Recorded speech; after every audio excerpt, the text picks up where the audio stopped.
Shank Rock is the wave of the future.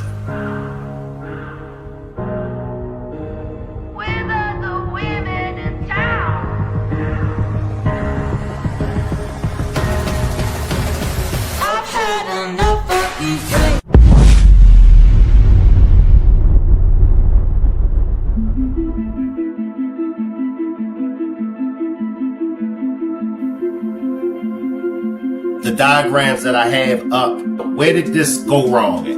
Remember, we didn't know this happened to her. Around 3 o'clock that morning, I got random text messages and it was just pictures of her and the other little girl. I thought it was strange. Mike did that. Oh yeah, you know, that's what I'm headed for, so let's get it. Oh, let's say that's my head for. Let's go back and say, do the last. Oh, word? You said that's who? Yeah. You said that's who? Yeah, Mike. Right. He's trying to get us. That's gonna get you 3. Let's go. Say, man, what's up, man? It's your boy Charleston White, man. This is my first movie ever. $1 million what? $1 million thing, $1 million thing. $1 million thing, man. So I'm with my man, the producer Shank, man. So he finna show me what to do, how to put it down, man, so we can pick some up. So y'all stay tuned in and locked in, baby. Yeah. Let's talk about some of these beefs you've been into. Yeah, that's what I love. That's what I love. Let's get to it. Now, look, I'm going to save her for last, or should I start off with Brorilla first? Her, you said her. That's a her to you? man, that bitch look like a security guard at a music club.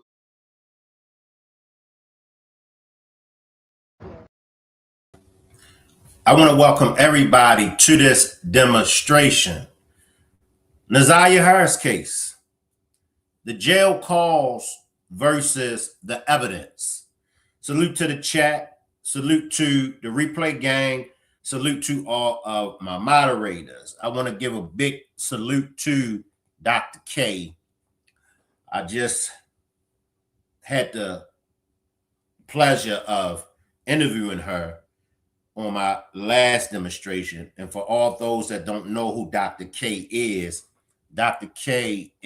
a former classmate of Cheyenne Bryant. So make sure y'all show Dr. K some support and some love down there in the chat.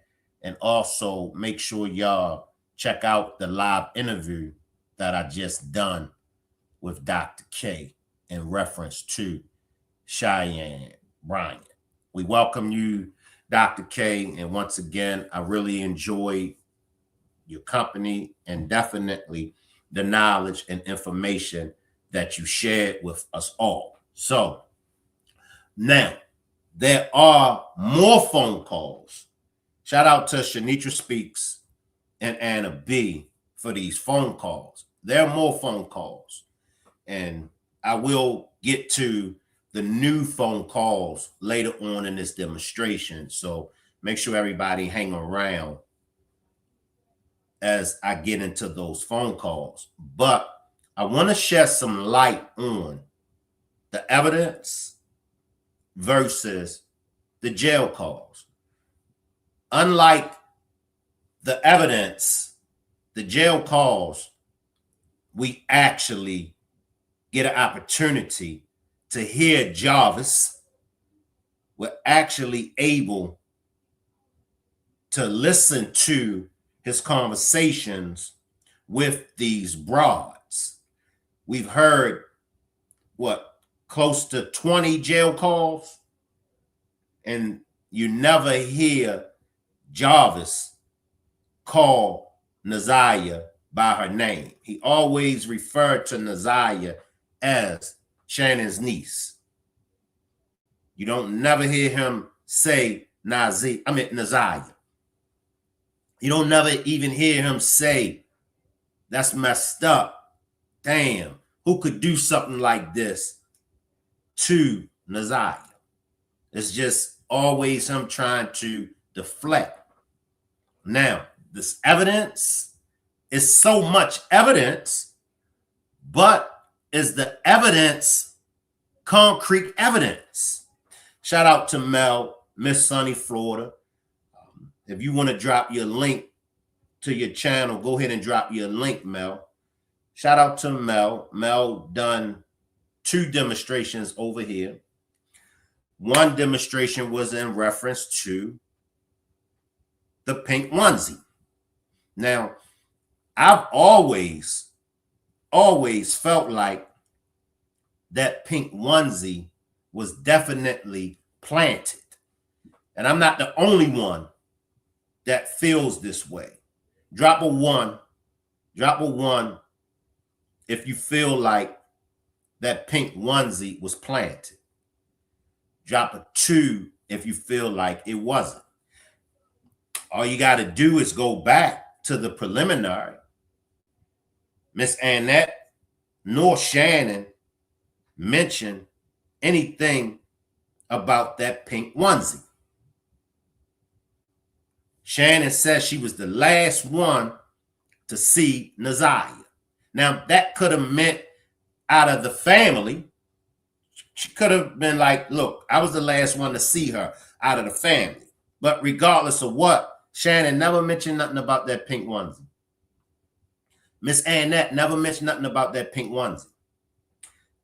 The natives, those that live in Detroit, have said, Shank, you know Detroit is cold. And possibility that she wore the pink onesie under her clothes. I couldn't see it, you know, but I can entertain that because I'm not in Detroit. And I believe those that's from Detroit and those that live in Detroit would know better than me. So let's just say that, you know, she had the pink onesie under her clothes, right? Appreciate the membership, Kenyatta, but let's look at it like this. She supposedly be pregnant now, right? Even when it comes to her pregnancy, y'all know how I feel. And, you know, Kenya, you know, she says Shank Naziah was pregnant. But I still feel like she wasn't. So she pregnant, right? She got on the pink onesie. And she also got on her clothes. I could be wrong, but it's too much. And one thing that we know about the Naziah Harris case, it's just too much.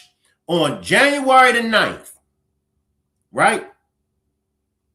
They want us to believe that all these things took place on January the 9th. Listening to the phone calls, Jarvis had his hands full. And I'm not saying that it's not true. I'm not. I'm only stating what's there. But they want us to believe that Jarvis was a serial pedophile. I'm not saying that he wasn't. I'm only just saying. So Jarvis is a serial pedophile. Jarvis was meeting these women to get closer to their daughters, but you never hear any of the broads on the phone calls mention anything about Jarvis getting at their daughters. Now, I'm not saying that, you know, he didn't. I'm not saying that he didn't. But, so you got Jarvis, pedophile. The phone calls, so far, Jarvis was entertaining 11 different women. I'm not saying that he wasn't, but 11 different women. He's a mechanic. He's running the shop. He's dealing, you know, in old folks' candy. Y'all know the D word.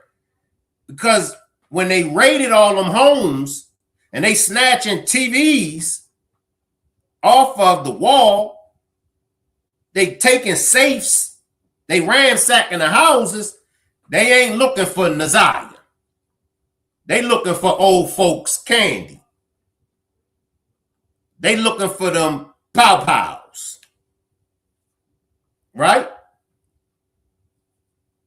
So the evidence, and then even Kim Worthy. Kim Worthy said a lot of things that just wasn't accurate. She said a lot of things that was over here and over there. Even Jarvis taking the red rum, copping out for the plea agreement, and even down to Jarvis unaliving himself. It's just a lot going on. The phone call when he tells Shannon, man, get your mom to fix this shit. Exactly what are we dealing with here? Frank popped out at the court.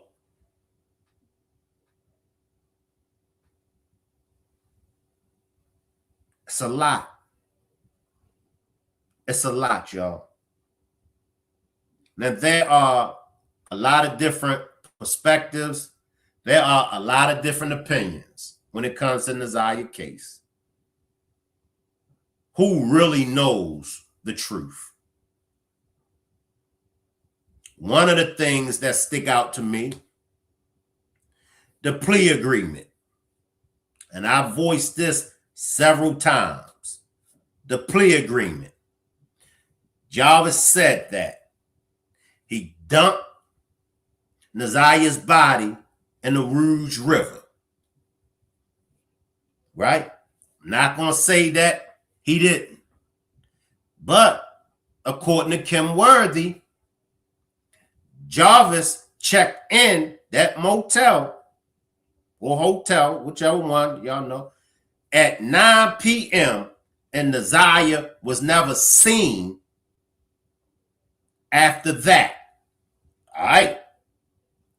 According to King, when they got back from Ypsilanti, 8:40, somebody correct me if I'm wrong, 8:40 when they got back from Ypsilanti, or 8:45, or 8:30, they counted the money. Naziah was with Jarvis. 8:30, 8:40, 8:45, Jarvis and Naziah was together, according to King.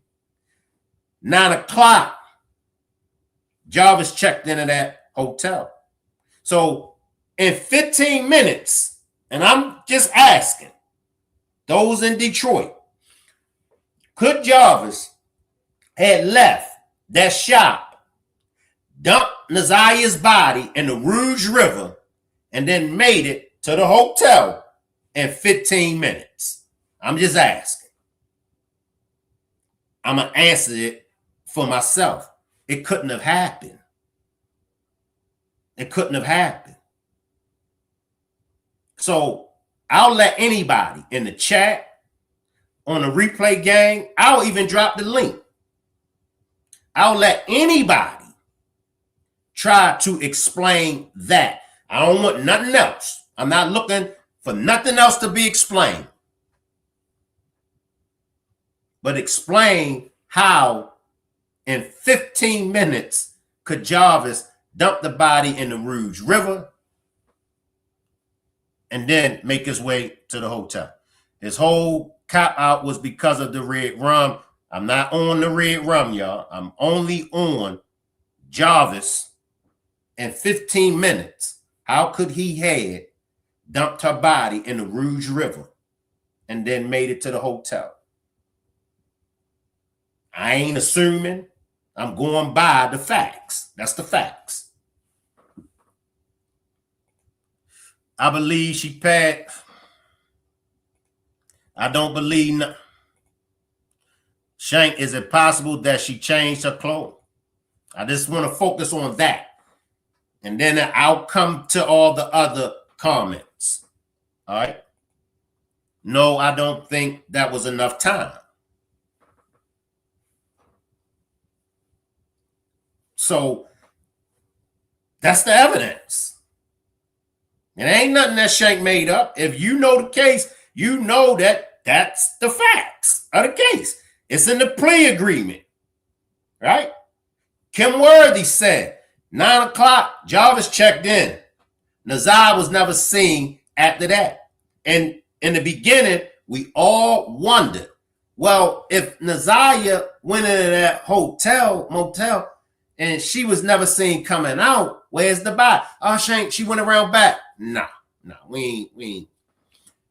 We got, I believe, 2 years strong in this case, going on 3 years. We ain't playing with the case no more.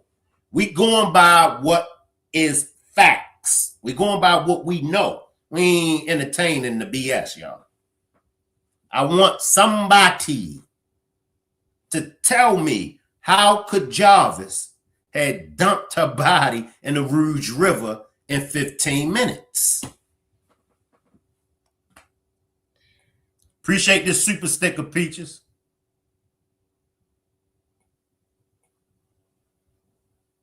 And when you come up on the panel, I only want to talk about that. I don't want to. We got like probably an hour. I'll run this. I'll do the demonstration for like 2 hours. So it's other things in the case that we can talk about. But for right now, if you come up on the panel with me, I only want to hear about Jarvis dumping her body in 15 minutes and then making his way to that hotel.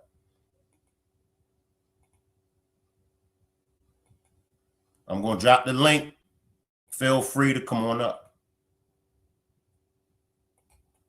See, the case was rushed.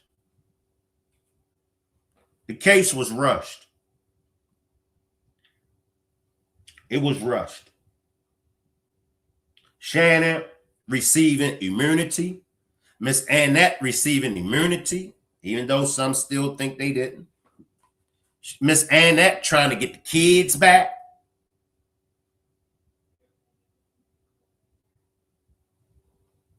Kids don't want to go to Miss Annette's house. Talk to me, Stacy. What's up? What's up, Shank Rock? Talk to me. I'm gonna start making you pay me. I be on your profile, on your platform so much. I think I'm a co-star. But quickly, there's no way possible he could do that in 15 minutes. From Rouge to Park, no way. There's no way. Let me ask you something. Let me ask you something. Do you live in Detroit? All day and for 56 years. So you know. Finish. He ain't did that in 15 minutes. First of all, Rouge and Park Crest was on Harper. If I'm not mistaken, was that the Park Crest Hotel they was at? Park Crest on Harper and I think that's considered. Is that still considered Detroit or is that East? I think that's still considered Detroit. There's no way possible he could get there in 15 minutes. He couldn't get there in 15 minutes with a police escort. No way. You are absolutely right. No way. That's too far to go. Now, we do have other places that hook to Rouge Park, to the water from Rouge that he might could have got to. Like Harper to Alter Road and go to Rouge, to the river. But he ain't went to Rouge River where they saying he was at. Where they saying they found the clothes at is what what you talking about. No way possible. Them clothes was planted. Them clothes was planted. That's all I had to say. Okay. Appreciate you. Yeah. Just let you know for sure. That's not no way possible. I appreciate you. Okay. So once again, what are we really doing? You know, see, it's a reason why we got distracted. It's a reason why things happen in this case the way it happened. I don't live in, but have a lot of family in the D. I live in Michigan, 2 hours away. It's no way possible, for real, for real. Does not align with physical reality. I think he checked in and he didn't stay. He left back out, in my opinion. No, that is considered Harper Woods. I know. I live in Detroit, East 7 Mile. A real Detroiter would tell you we do not mess with that. That is like white land, and it's just got mixed over there. She could be in a river, but maybe he gave the wrong river. Now let's stay right there. And that's a perfect comment. And remember, everybody that felt as though it was something wrong with the plea agreement, because everybody at least felt as though Jarvis could have been lying. Why would they accept the plea agreement? Because in the plea agreement, it was all about Jarvis telling what happened. Y'all correct me if I'm wrong. In the plea agreement, it wasn't specific. Dang. In the plea agreement, it wasn't said for him to produce the actual body or show the body. It was just tell about the body. We all felt like, what kind of plea agreement is that? Because once again, we all felt like he could be lying. I see you, Valerie. Dr. K says it normally takes about 16 to 25 minutes to get there. With the conditions, it made it longer. Then that's just to get there. So now he got to get her body, whether it's, okay, come on, get out the car, walk with me. However, it's going to take time for him to dispose her. Then he got to get to the hotel. I'm coming, y'all. I see you, Tracy. Yes, them clothes were planted 30 days later. We all know that. Some of us may not feel that way, but we all know that them clothes was planted.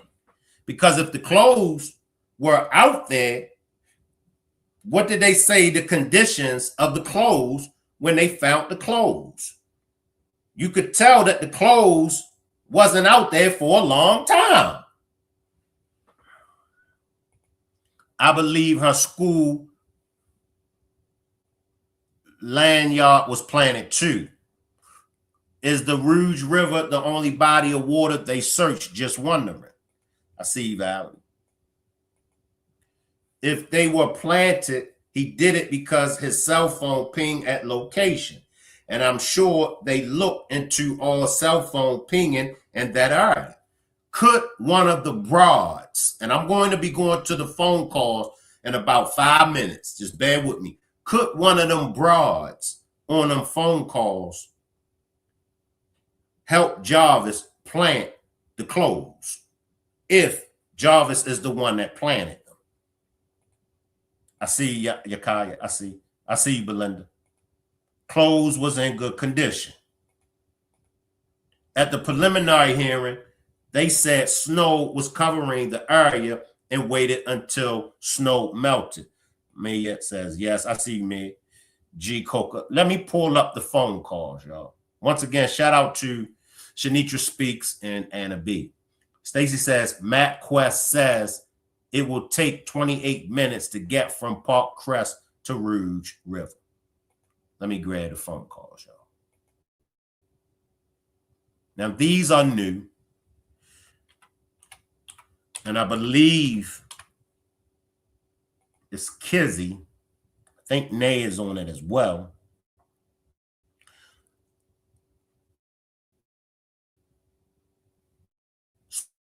So what is more strong? In my opinion, I think that the phone calls are more stronger than the evidence. Because remember, the evidence is circumstantial evidence. So in opinion, they letting you know right there that the evidence ain't even solid. And see, when you backtrack it, hold up, y'all. When you backtrack everything, you know they tried to pull a fast one over on us. See, they didn't know that social media was going to have an impact on this case the way that it did.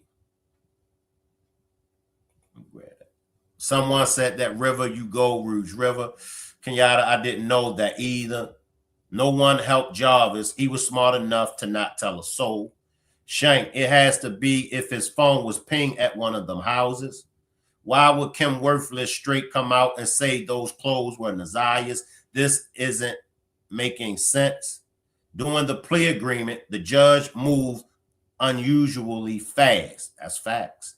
Factual basis wasn't clearly established. I see you, Rain Purple. I see. He Googled the abortion in December. Naziah went missing shortly after that. Been standing on that since day one. If Naziah went missing January 9th, why would Shannon text him saying she saw the messages? Good point. Still not saying she's missing. As the phone calls come in, more will be revealed. Let me grab the latest phone calls, y'all, from Shanique.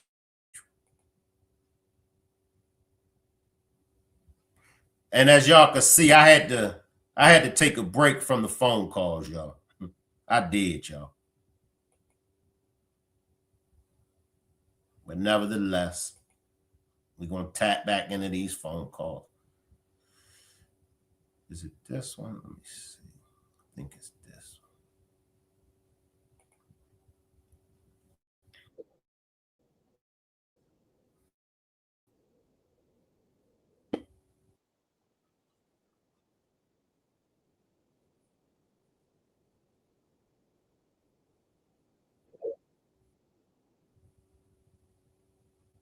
All right.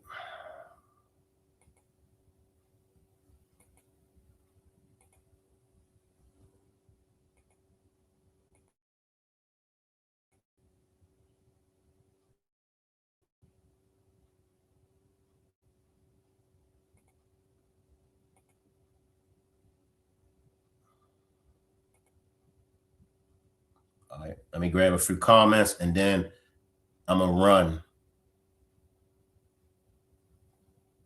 the phone calls. Dr. K says Jarvis' answers were short and unclear and looked more like a script. Mia says, I'm still stuck on Kim Worthless said that there will be more people charged. And that's another thing. She said there will be more people charged, but then she also said there wouldn't be no more charge. So you look healthier since taking your break. Thank you, Sent. I really needed a break, y'all, you know, so I said, let me take a break and get my spiritual and my mental right. Appreciate you, Sent. Ikaya, I agree with that, what you said. There was some question about which hotel he went to. Was it Park Crest Inn or Travel Inn? Some say the name changed. Excuse me, y'all. What if one of those other chicks was pregnant and Jarvis didn't want another kid? Excuse me, y'all. Or the chick didn't want another kid. Good point, Mel. This judge didn't care. We seen that at the sentencing. He blew through his speech and didn't get in his you know what like he was supposed to. I see you, Chandra. I see you, Chandra. Listening to these phone calls, Jarvis knows the ins and out of the city. Right, G. And when you listen to Jarvis on these phone calls, what I'm saying is Jarvis had a lot going on. And he was entertaining a lot. Mind you, Shannon texted that January 21st. How are they still walking around untouched? That's facts. Yes, Shank, God bless you. They just want to throw this case away, and it's so unfair. Just because he's gone don't mean justice has been served. I'm right there with you, Sierra, and that's why we continue to backtrack, and we continue to do Naziah Harris case demonstration. Shout out to all the content creators that are still covering Naziah's case. Mel, those are grown women. Why would he need an at-home abortion for a grown woman? Dina was pregnant before Jarvis went to jail. All right, let's tap into the latest phone calls, and these are coming from Shanitra Speaks. Shout out to Shanitra Speaks, y'all.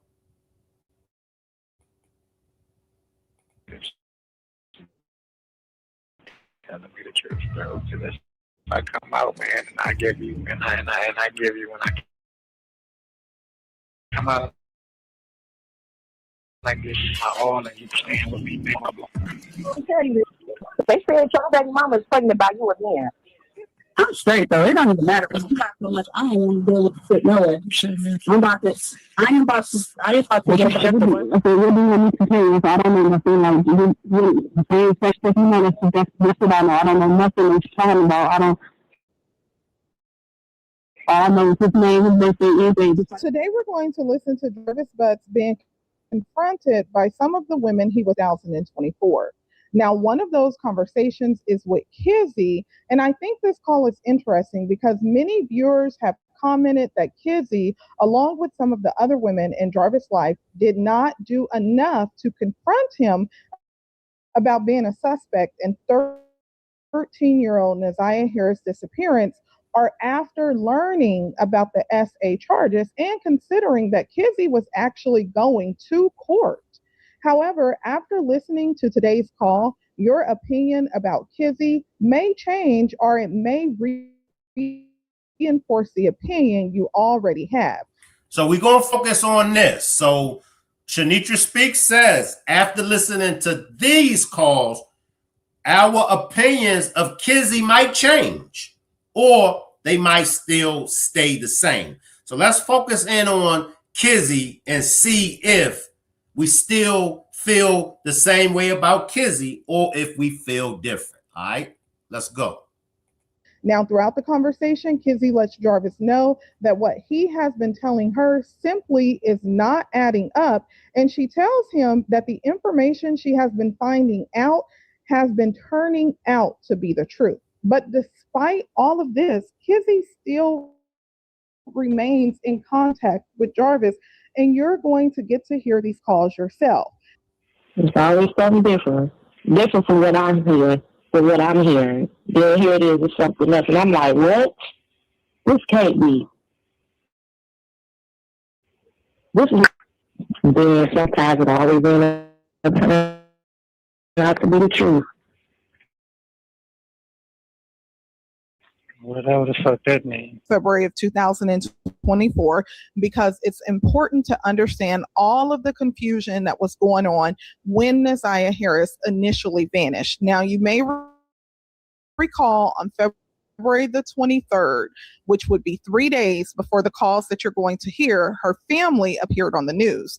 In this news interview, her family hinted at being told that Naziah Harris may have been a runaway. Hear me now. I would want to say to her, I love you. We love you. There's a lot of people concerned about you. Each day, this family gets more concerned they'll never see 13-year-old Naziah Harris again. All that we can do at this time is hope that she is alive and she did run away.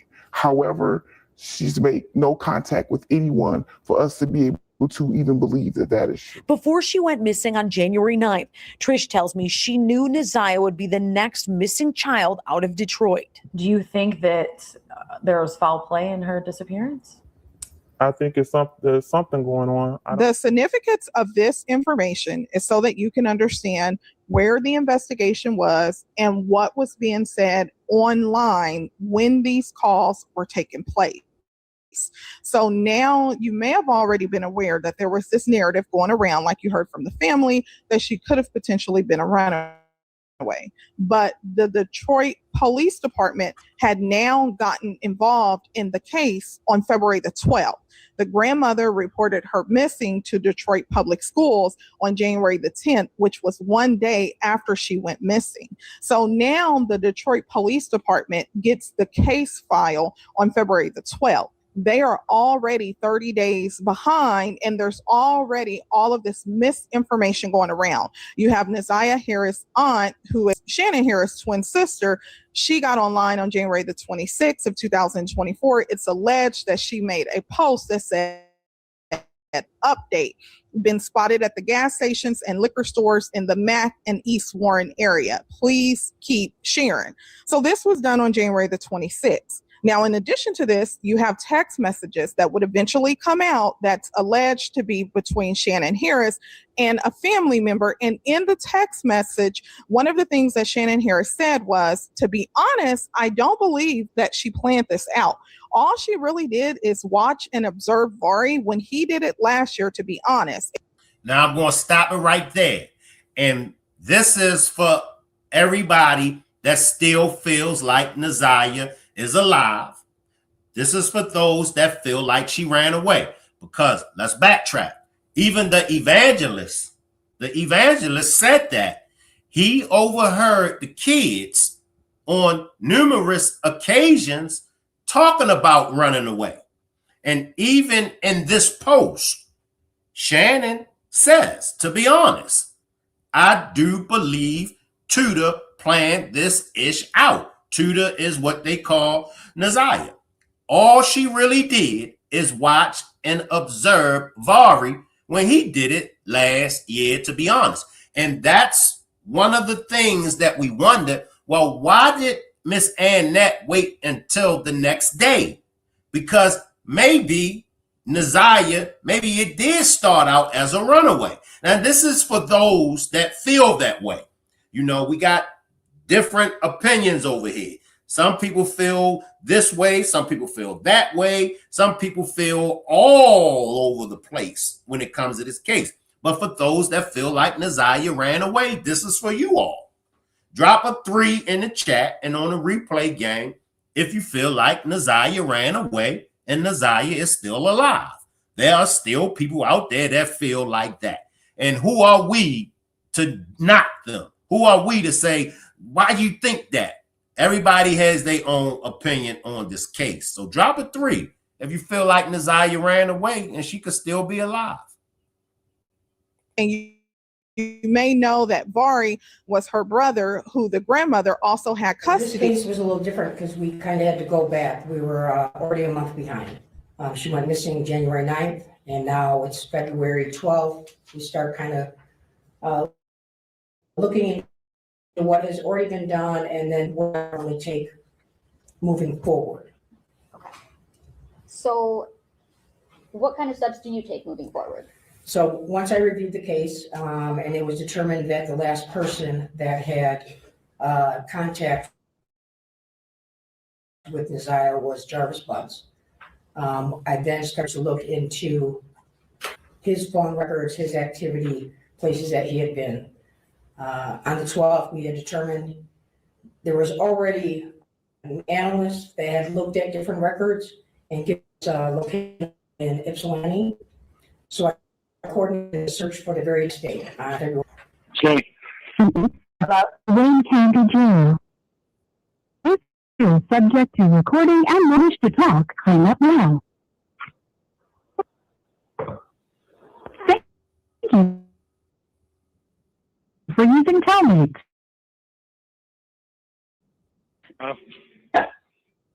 Hello. Yeah, I just sent you a message. What's wrong? You know what they were saying. They said mama said. Get the fuck out of here. That's bullshit. Oh yeah, they said she said that. That's not that. Get the fuck out of here with that bullshit. Yeah, so you could have said that shit. I meant to tell you that earlier when I was talking to you, but I didn't want to blow the news. You could have said that shit. Yeah. I thought it was something important. That's some bullshit. I don't want to hear that bullshit. I was going to ask you about it when I talked to you. You should have did, but that's bullshit. I don't want to hear that garbage. I'm just saying, you know, everything is just coming out the woodwork, and I'm like, none of that. I don't want to hear that garbage, man. I thought it was something you had important to ask me. That's some bullshit. You got it. Really? Yeah, that's bullshit. You know I seen all your other set of kids by her, right? You know that, right? I don't care. I'm just saying.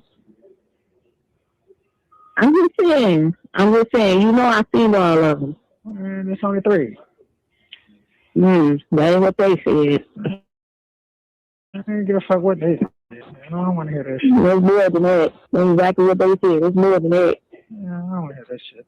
But anyway, what's up? They didn't want to hear that when it come out to me saying something about it. I don't want to hear that shit. I don't give a fuck with nobody. I don't want to hear that. That's bullshit. I don't want to hear that. Okay, so I understand. I get all that. So what about when it come down to me then? What about me? What about you? Talk to me. Oh, what about me? You know what I'm saying? I mean, you know, they taking it way back with some of them dates that y'all was fucking around. And I'm like, really? I'm like, because some of them times we were fucking around too.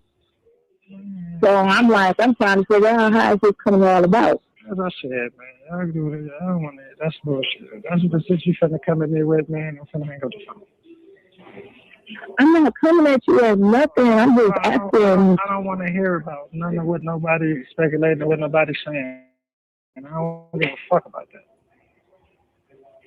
Once again, y'all, and it's just my opinion, he has the chance to clear his name. He has the chance to clear it up. You know, look, like I said before, if I'm innocent, shit, what they say? Okay, they lying. Okay, let me tell you what happened. You would start breaking shit down. But I know some people gonna feel like, well, Shank, trust me, Jarvis locked up and all this coming at him. Notice when Shannon get at him, when Kizzy get at him, notice how when they get at him with what's facts, he run away from it. But notice when he talking to Nay and Nay be on that BS, he hits Nay with what? He claps back at Nay. Oh, well, what about the times when, you know, what about the video? What about, you know, the dudes that you messing with? Whoopie, whoop, whoop, whoop. He's quick to clear that up. Well, why not clear this up? Why not clear your name? I still stand on my belief. Jarvis took that plea because Jarvis did it. Jarvis was guilty.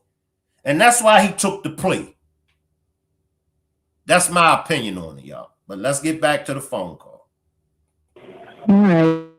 Okay. Was you able to I knew that was coming. Was you able to do that package? No, I ain't do it.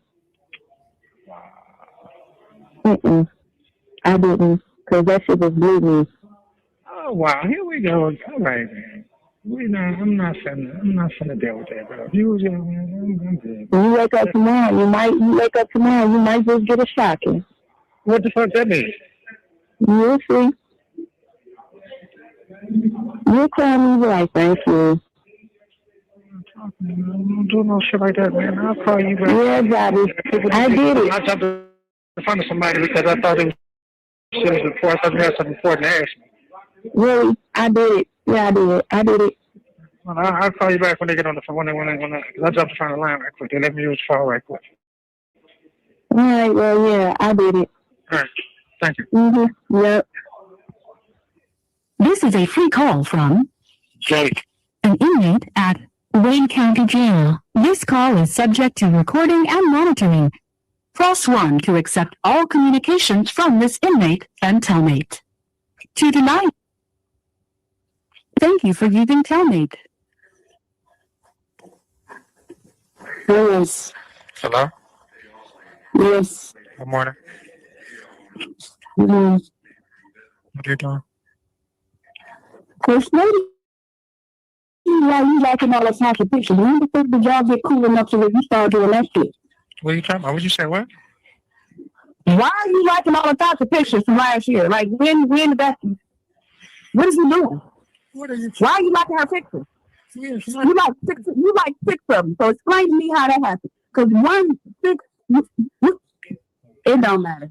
You asked a question, so I wasn't understanding what you were talking about. But they came across the thing. I didn't think nothing of it. There wasn't nothing like that. I didn't make no comments. You didn't think of another. But you be tripping when I can be right. You trip out on me when I like a random picture. And I did, and that's why I'm not arguing with you. I did, and okay.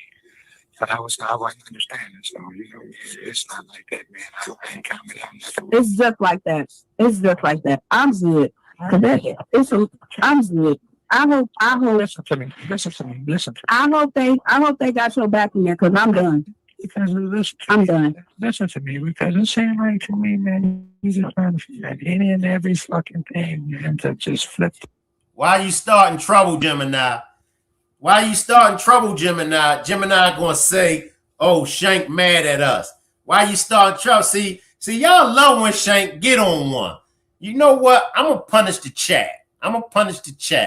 And y'all got Gemini to thank for me punishing the chat. See, I've been easy on y'all, but let me punish the chat for Gemini's sake. Remember, y'all owe Gemini for getting y'all put on punishment. I've been up here minding my own business. My troublemakers. Y'all just won't leave Shank Rock alone.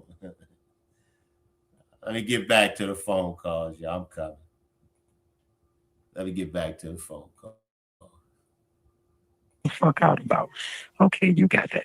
But it ain't shit like that. Me and Tasha don't talk. Me and Tasha ain't nothing. That shit came up. I don't know what you do. I don't know nothing. That shit All of came a sudden, I haven't. you liking Listen to me. I haven't talked. What do you mean? I'm serious. Are you? A whole lot of pictures and came across there. You weren't liking up until now, so all of a sudden out the blue, now you liking her pictures. Stop fucking playing with me like I'm stupid, bro. Playing with you, bro. It don't matter. You locked up anyway, so I'm gonna do you. You locked up anyway, so I'm gonna do me, and I'm gonna send that shit to you. Listen to me, man. Listen, because I'm not finna go back and forth with you. You ain't got to. Listen to what I'm You ain't got to. See, now you finna. You ain't got to. Now you going left field with that shit. Now you going left field with that shit. Now you going left field. I haven't talked to motherfucking Tasha since we dropped Devon ass off at school. And how long ago? Yeah. How long ago? What you like her picture, though? What you mean? That's just the reason she just posted on my mother. Unless that shit came across my button, I just hit the fucking button, bro.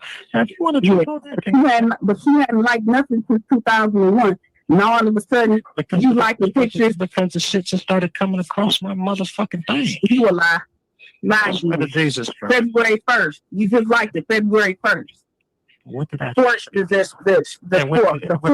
And what the 24th. And what was it?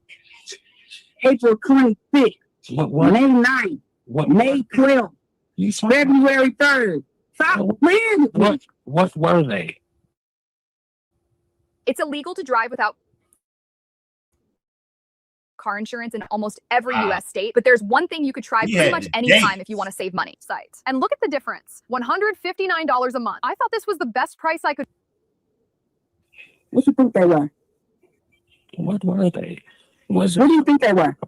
What do you think they were? Pictures of her. What do you liking pictures of her for? Why are you liking her pictures? Why? For what? You gonna keep asking? You gonna keep asking, or you gonna let me answer? No, because it ain't gonna be nothing but a motherfucking lie like it always is. Fucking lie, bro. I don't have no reason to lie to you guys now. That's all you do is lie. Your whole life is a fucking lie. I just put that shit on there, bro. I didn't say it was nothing to it on my end, but I get where you going with it. I get where you going with it. There was nothing on my end. Like I said, I get where you going with that, and you got all the right to trip out. You have 1 minute remaining for this call. Did the same fucking thing. Okay, so you got that, but I'm telling you, it was nothing like that. Well, I guess you better call her to say, I'm single. Goodbye. Wow, really? This is a free call from an inmate at this call is subject to recording and monitoring. On to accept all communications from this inmate and thank you for using Telmate. Hello. Hello. I don't have nothing. Listen to me, bro. Before you start doing all this crazy shit, man. Said, man, you got the right man to flip out, man, because I did exactly the same. I'm telling you, man, ain't shit going on. I haven't talked to Tasha since we dropped Devon I ain't wrote Tasha, I ain't text Tasha, I ain't heard Tasha, I ain't seen Tasha, I ain't nothing Tasha. I don't even know fucking Tasha's number. You ain't seen or heard of nothing as always, but yet you see all the motherfucking pictures. Yet you see all of them you liking. You don't even like my. Get off my line, bro. Leave me alone. And now you lying. Now you fucking lying because I like it. Leave me. No, you don't. Yeah, No, you don't. Some pop up. I do. Only thing I don't fucking like on your shit is when you be on that bullshit, man. When you be posting up your little pictures, man. That's the only thing I don't fucking comment on, man. When you post up your little innuendos and shit, man. Saying that, man, I like every fucking thing you post up there. Yes, yeah, well, I do, man. But if that's what you want to trip on, touch me. The last you liked on mine was January 29th. That was it. When you stop blocking. You won't even block it. Everything else you post on your little stories, man, and you know when I see them, man, and you know when I comment on them, man. That's it. You ain't even look at the city. That was the last thing you liked. Listen to me. I'm straight though. It don't even matter. If you got so much, I ain't want to deal with the shit. No way. I ain't about to shut the fuck up. You shut the fuck up. You forgot I can hang up on your ass and block you and never talk to your ass. You study keep fucking talking, man, and I'm trying to be cool as possible. You study fucking keep talking, man, and you ain't letting me say shit. You keep asking questions and you keep answering them bitches before I get a chance to say anything out my motherfucking mouth. Woo! You remember the line you what? What am I listening to? Let me grab a super chat from Trelane. Appreciate this, nephew. Give me 1 second, y'all, while I read it. Trelane says, this weird as hell. Shannon got a whole niece missing, and she worried about him liking other women's pictures on social media. Makes no sense. They all know where Naziah is, if you ask me. That's facts. It's so cold, Trelane and everybody, that they main focus is about each other. Her focus is you liking some other broad's picture. I seen you like 6 different pictures. She ran the dates down. You don't like mine. A 13-year-old teenager is missing, and he's the prime suspect. See, nobody's worried about Naziah. Their only concern is Jarvis. We'll come back. Let me get back to the phone calls, y'all. Let me get back,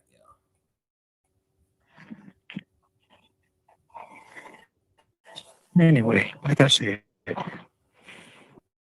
what is little one that's I got money on my account, bro. Stop playing with me, man. I'm begging you to stop doing that, man. Because you're overreacting to a lot of shit, bro. You overreact to a whole lot of shit, bro. And I'm telling you, there's no need to. You're overreacting to a lot of shit that you're doing. You're overreacting. And like I said, stop letting your emotions be your judge of every fucking thing, man, because you're wrong, man, in the way that you can go about shit, man. Yeah, I was wrong. I should have just go back to me. It's okay. But to use nothing to that, man. It was just like, and it was just that. There's nothing to it, man. There was no lust behind it. There was none of that behind it, man. I love you. I love who I love, and my heart is with, man. Bottom line, period, man.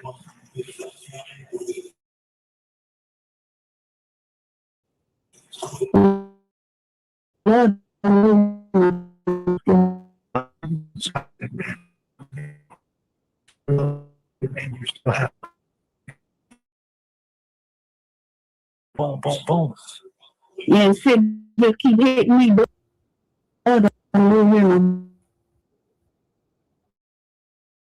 However you want to slice it, man, and there, you know, I felt it, I had to test it.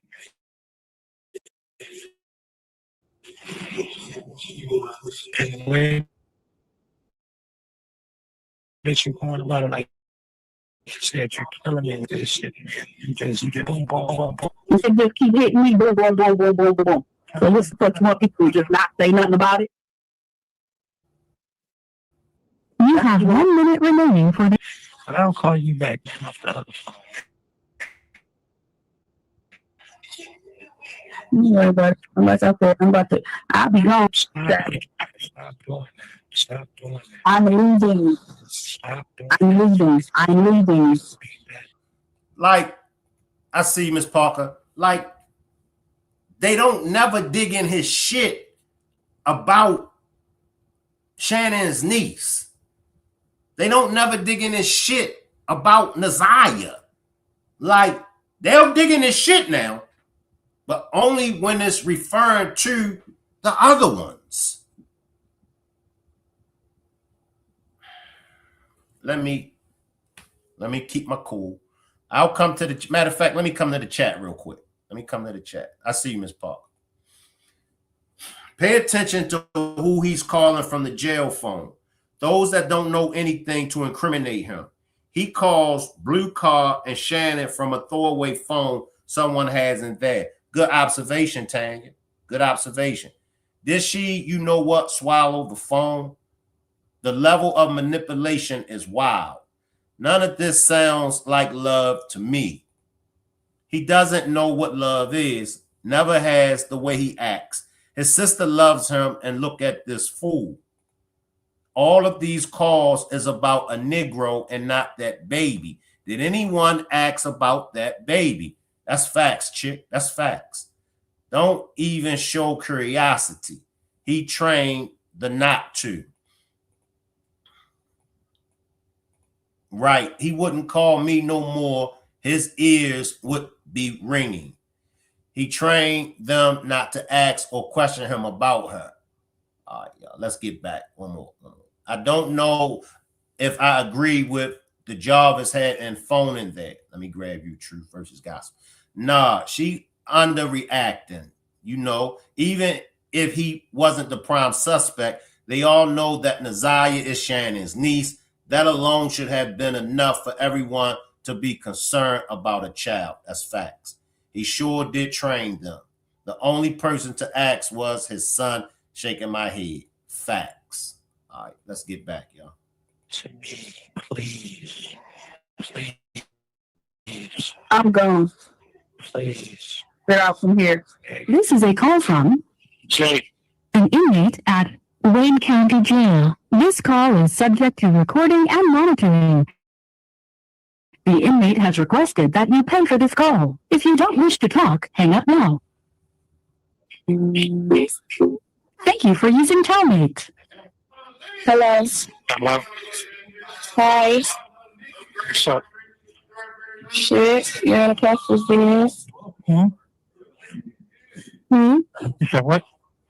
You're in a pastor's business. What's up? I'm quiet. I'm quiet. What? Hmm? What? You said what? I said of what? Of what?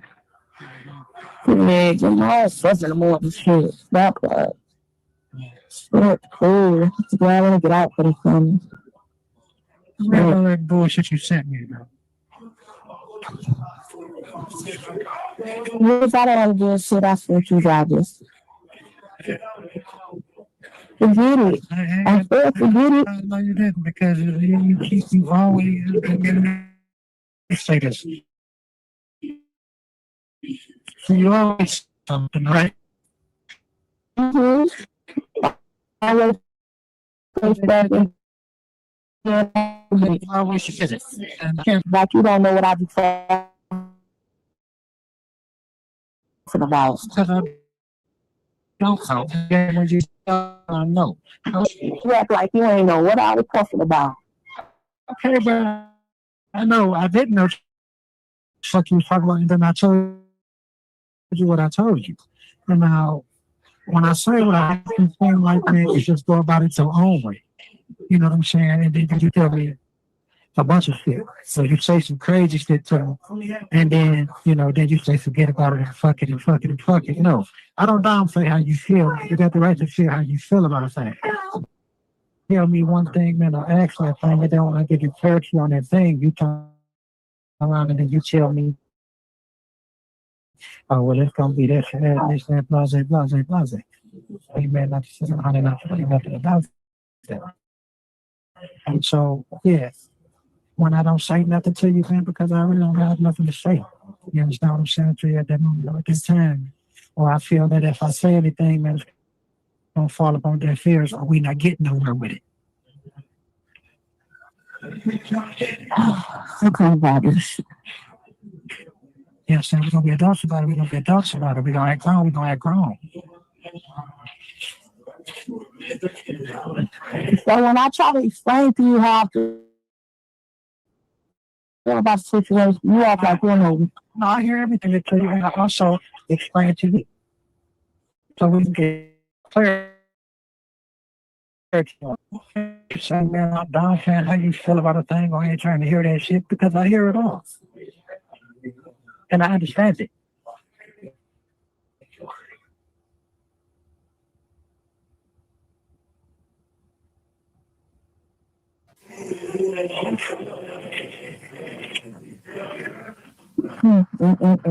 Okay. We just had a whole conversation about this the other day.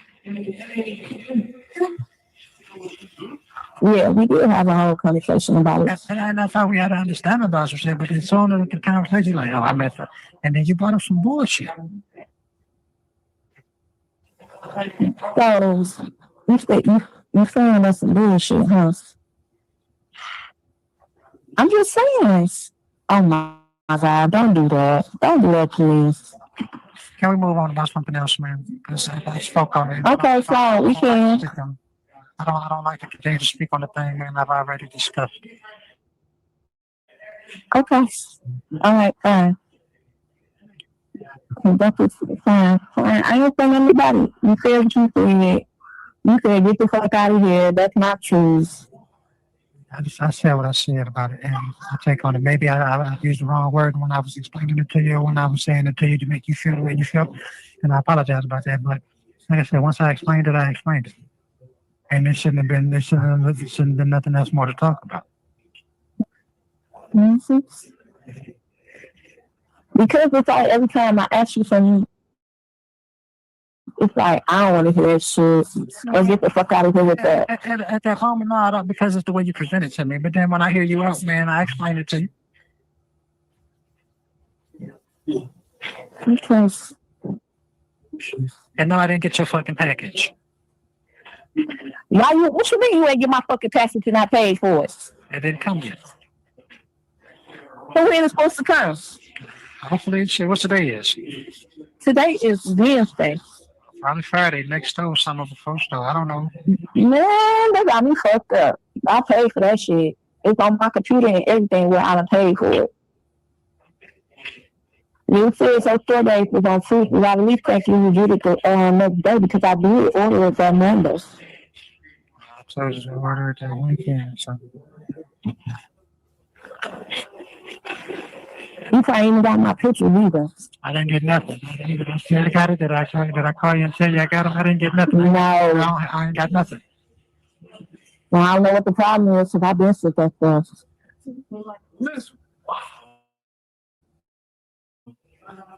I didn't get none of it. You're in Northeast 8, right? 8 Northeast. Yes. Northeast 8. That's what's on their letters. For my number under the 200. Yes. Your MA number on there. Yeah, how many zeros you put on there? 3 or 5? I put 3 on there. I put 2 on there. No, it's supposed to be 000. Mm-hmm. I got that. 983. Yeah. I got all that. I put all that on there. I got all your info. I put all that on there like you told me to put it on there. I put the mud on there. Can you order this couple of books? So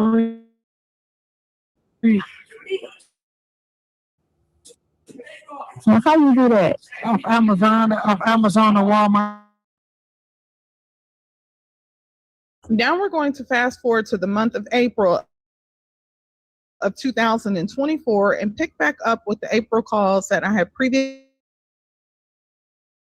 Point, Neziah had been missing for 3 months and 16 days. Although Jarvis Butts had still not formally charged in connection with her disappearance, a lot had changed since those February calls. On April the 4th of 2024, Jarvis was formally charged in the unrelated SA case. Now, while those charges were filed, alleged offenses dated back to 2015. Now, as a result, Jarvis continued maintaining that the allegations were old, despite learning that there was no statute of limitations on the charges that he was facing. Now, by the time this call that you're about to hear occurred on April the 25th of 2024, Jarvis had been in and out of court for those unrelated SA charges. Now, although he had not been formally named a suspect in Neziah Harris' disappearance, speculation surrounding his involvement was no secret. In fact, many of these women have been brought down and questioned by investigators, and they had even been told about Jarvis Butts' past, the SA allegations, because he has spent nearly 10 years in prison before, and it was being broadcast all over social media and podcasts, as you've heard in other calls from Kizzy. Now, all of these women connected to Jarvis, the only woman that appeared to be going to his court date was Kizzy. In a previous call from April the 19th, I played that before, and I'll link it in the description. Kizzy and Jarvis both said that Jarvis appeared confused in court when those charges was read to him. But despite Kizzy going to court, hearing those charges, and knowing now about his past, I want you to pay close attention to the conversation that Kizzy has with him and who's around when she's having that conversation. All right. Now we're going to come back. Just bear with me. I'll come back to the phone call. But the evidence versus the jail calls. We've gotten more out of these jail calls than we've gotten out of the evidence. And maybe that's just because the evidence came first, and now with the phone calls, we're able to match certain things with certain things. But we really can't, because the phone calls is really not giving us no evidence. It's not. But the phone calls is really taking us into the mind of Jarvis. And I've done several demonstrations about the mind of a monster like Jarvis. I've dealt with the mind because I wanted everybody to focus in on exactly what kind of monster he is. So with all this evidence that's out there, is the evidence more concrete than the phone calls? I'm going to say the phone calls. Even though I get tired of the damn phone calls, because Kizzy can run up your blood pressure. Kizzy can have you cussing up a storm. However, if you sit back and if you listen, you can get some things out of these phone calls. Let me come to the chat real quick, and then we're going to get back. Kirby, you've seen the wildness I inherited yet, but stay tuned. He is a true narc. I need a demonstration on the mind of the monster and the mothers who allow it, cuz. Shank, can Bree talk to him in his grave? I don't know. I don't know. And did I I'm trying to think, what was the last demonstration that I had Bree on? Because I've been saying it, but I do need to get Bree back over here. I'll hit Bree up. Just bear with me, y'all. Jarvista was something else. Right, Shank? He's a monster. These calls shedded a light on just how diabolical he was. Because once again, y'all, before the phone calls, for me, let me just speak for me. Before the phone calls, I was feeling like Jarvis was set up. I was feeling like, nah, I don't think Jarvis did it. But listening to these phone calls, Jarvis is guilty of taking Nazia's life. He's guilty. And I stand on it. I stand on it, y'all. He's guilty. Phone calls prove none of these women knew what he did. And that's so true, Kelly, because we got to remember, he hadn't been charged yet. You know, it was speculations. Yeah, they did bring him down, woody woo woo, this and that, but he hadn't been charged yet. Do y'all really believe he unalived himself? I don't know, truth versus gossip. I don't know. I don't know, y'all. I don't know. Jarvis is evil. He definitely is. Truth, no. Drop a 5. Drop a 5 if y'all don't think Jarvis unalived himself. Drop a 6 if y'all think that he did. I'm just, let me cut him a check. Narcissistic, psychopath, I knew he did it. I think if he lost his last hose, he might have went ahead and did it to himself. There's a lot of 5s down there. But Linda says, I go back and forth with that one. Truth says, I don't think he did. He was too self-centered to do anything like that. Dr. K, Dr. Lovely says, the phone call shows someone of a psychopathic nature because the pattern of behavior described in the reporting aligns with traits often seen in antisocial, predatory, or psychopathic offenders.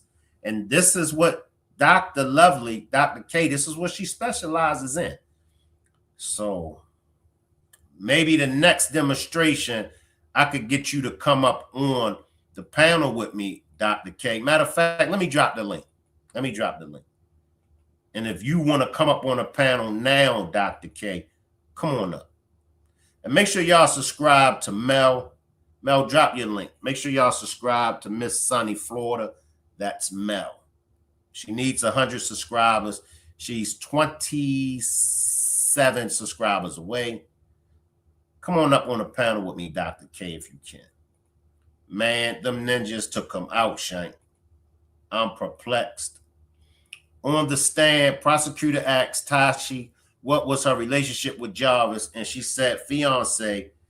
Then she was asked how many nights he spent the night. She said 2 to 3. And that's true.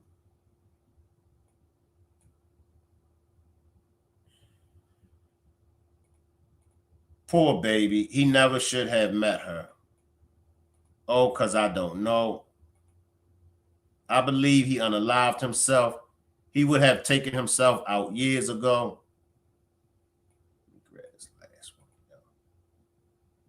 He was getting into a few times. He definitely got taken out. All right. Because remember, Big Bubba and them was on his ass. Now, the first call that you're going to hear is from Nay. And we know from past interviews that Jarvis and Nay was dating for 3 to 4 years. The night that Nazia Harris vanished. This is a call from Jay. an inmate at Wayne County Jail. This call is subject to recording and monitoring. The inmate has requested that you pay for this call. If you don't wish to talk, hang up now. Thank you for using Telmate. Hello? Hello. Why you lie to me? What? Why you lie to me? We will lie to you about this. Why you lied to me about last night? Lie to you about what? Why your phone was off? My phone wasn't off. It was off. No, it wasn't. I don't know what the fuck is going on. Bro, your phone I was saw the off. voice. You had this shit on Do Not Disturb, bro. Your shit was off. I called you. No, I didn't. Who was there, bro? Nobody. Nobody was in there at all. Yeah, okay, man. My phone was not on no damn disturb. Nigga, I called you 5 times this morning.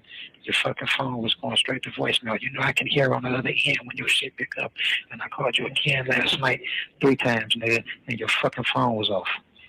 Going to straight to voicemail. Do not disturb it wrong, and then they went to do not disturb. I know when that shit is on, bro.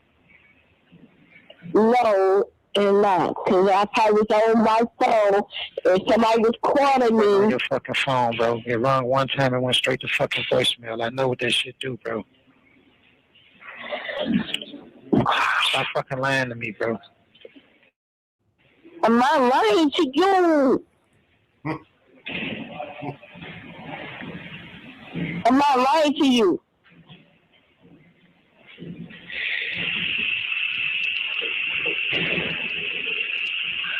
Oh, cause my phone went straight to voicemail. That didn't mean that I wasn't on my phone. No, you weren't. People were calling me. You weren't on your fucking Yes, I was. And people were calling me on my phone.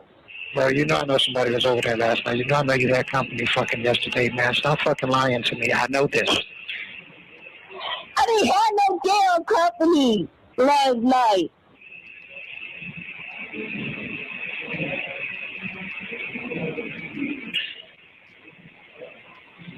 Ooh, I'm telling you the fucking truth. What else you want me to say?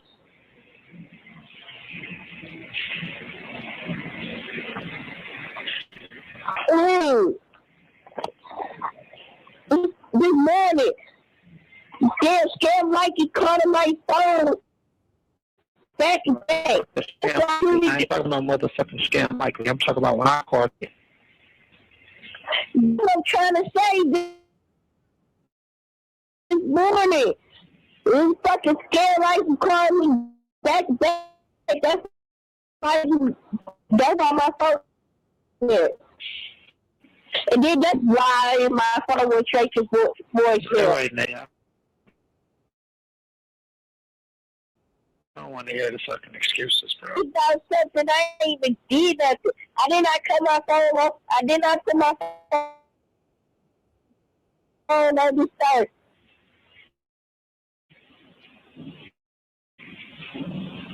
What? I'm not gonna step here and go. Not to you.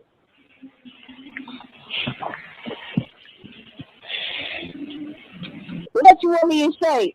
Nothing. I want no more visits on my phone anyway. What? I said I don't have no more visits on my tablet. Okay.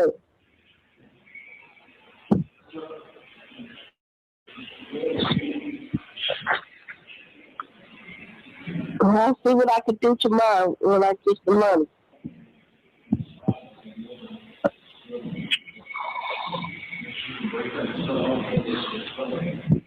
I shouldn't even do shit. I just up here accusing me doing something I didn't even do. The fuck? Tired of being a fucking nice guy. I've been the nice guy all this time, bro. We're not even finna go there.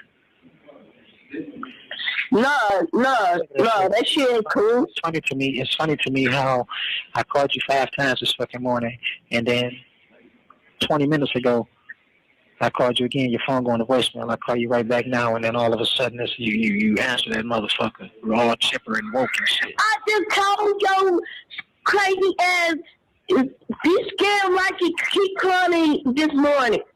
Pack your bag. And I'll keep telling you this. I ain't got shit to lie for.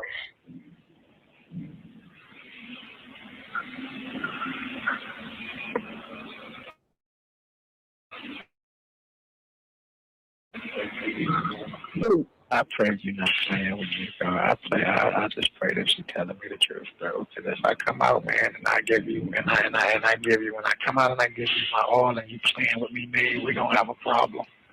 Dr. K, slide in, talk to me. So, antisocial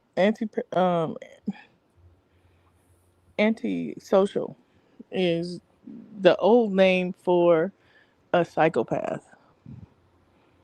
Psychopaths are normally highly intelligent beings.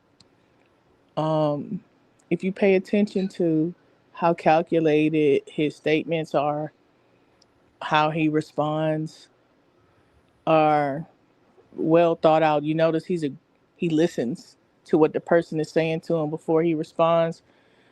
When you really think about what you're seeing here, to me, is psychopaths often choose women who have low self-esteem. So the whole dialogue between the two of them is what you keep seeing, is the person with the low self-esteem, even though her mind, even we can go back to that heart mind ideology that I was talking about earlier when I said the heart produces what the mind wants. The mind produces what the heart wants, right? It produces the rationale. Think about the fact that she's never asked him anything about the child. She's not even a thought in this dialogue at all. He doesn't mention her. And his position is to constantly reassure her that he's loyal, which still tells you that she's battling with low self-esteem, right? Because the only thing she can focus on is, to be honest, they could have both killed her. I don't know. Because it's something we often see when a woman is threatened by someone who she feel has the eye of her man.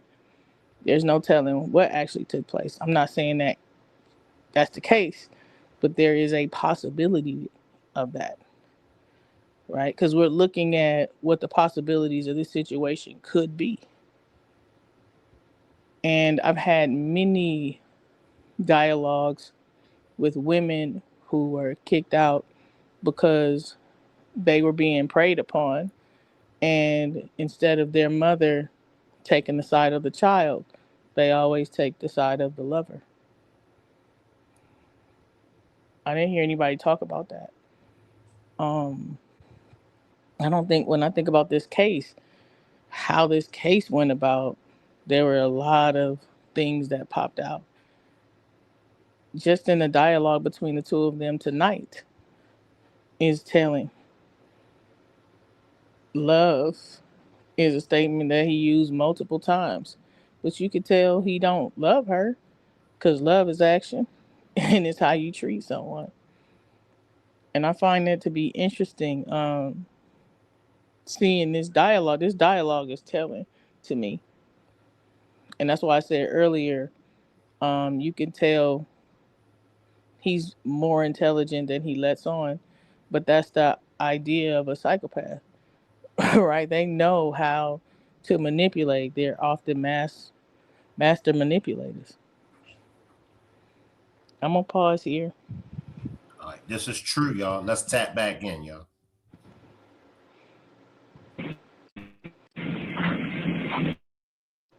What problem we gonna have? Tell me that. Listen to what What you gonna do? Well, I'm not gonna do nothing. Listen to what I'm telling you. When I get out of here and I get my old time, we gonna have a problem.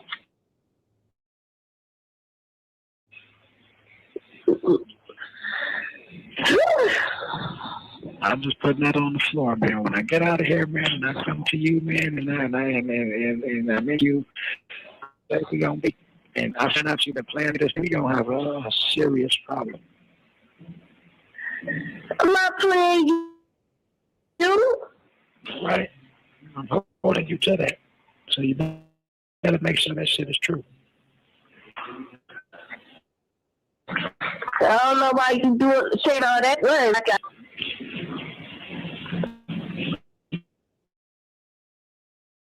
I ain't worried about what? I ain't worried. You know. You saying all that? What you getting out of nothing? You said, I said, what you getting out of saying that? Nothing. I'm getting it off my chest because I'm telling you now. Before if that shit come out, man, like you been on some bullshit, man, we don't have a fucking problem. Like I said, I ain't worried about that. So we don't have no problem. Tell you said. Not that he is going to have a problem. Not talking about anything that you does behind my back. It's gonna be a big ass problem. Man, we not talking about you. We talking about now. What the fuck I'm talking about? It ain't got shit. Fuck all that. Yeah, Cause I ain't doing shit. Ain't nothing to talk about. It ain't nothing to talk about what you talking about. I'm just putting it on there you go. Just want to tell you, I'm just putting it on the floor because you keep lying to me like I'm stupid though. But you keep lying to me like I'm stupid though. Like I'm a fucking fool. Girl, I don't know what the fuck you're talking about, and I ain't even finna go there with you. And that's what I'm gonna leave for that. However, like I said, if I find out, man, you playing with me, man, when I get out of here, man, if I find out, man, you've been on bullshit since I've been in here, man, we're gonna have a problem. Okay. You want to be a motherfucking family and all that shit, and you want to do all this, man. And I fucking do this to you, and I do this, and the bullshit come out, it's gonna be an issue. Mm-hmm.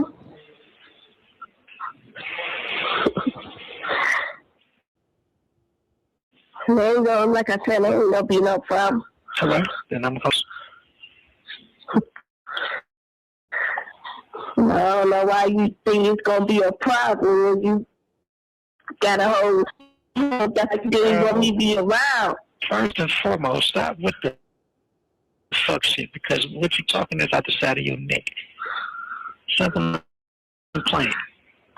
I don't know where you getting that bullshit from. Yeah, you are. I don't know where you getting that bullshit from, man, and I don't care to know. But I don't want to hear that shit again. Okay, you keep lying to me like I'm fucking fool. You are a fool if you believe that. You are a fucking fool. I'm not no damn fool. You lying to me like I'm stupid. And then you be playing in my face so many times like I don't know shit. First off, that's you. Don't try to flip that shit on me. You got me confused with that shit. There you go. There you go. There you go. See, and this is what's gonna happen. There you go. Why we arguing? Why we arguing? Because you started it, and I'm finna put you right. No, because you threatened me. That's why. I didn't threaten you. I just said we're gonna have a fucking problem, man. If I find out you've been on some bullshit. That's not like a threat. That's not a threat at all. I didn't say I was gonna do you. I said we're gonna.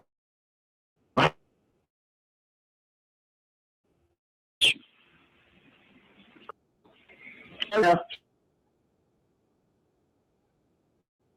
I'm playing you like an idiot. Nah, you playing me like a damn fool, like an idiot, I'm dumb. Listen, that's your defense. That's your defense. That's always been your defense. See, with you, no, it's not no defense. Hush. Because I have proof every time. Every time I come to you with some shit, I got evidence. I got fucking facts, nigga. You got fucking theory and motherfucking hearsay. Don't sit there and play with me, man. You sit there and go there, man. And that's the fucking problem. Every time I sit there and tell you about man, I let you on some flip it. I'm not. Let me grab this comment, y'all, from the chat real quick. How many of y'all feel like Angie? Angie says she really wasn't delusional. Looking back, she was right on. How many of y'all feel like Angie? Because remember, when she done the interview, she said that Jarvis thought that she was slow. But she said two can play the game. And even Jarvis knew he wasn't the only one that she was messing with. He called her out several times. So maybe She wasn't delusional. Maybe she wasn't slow.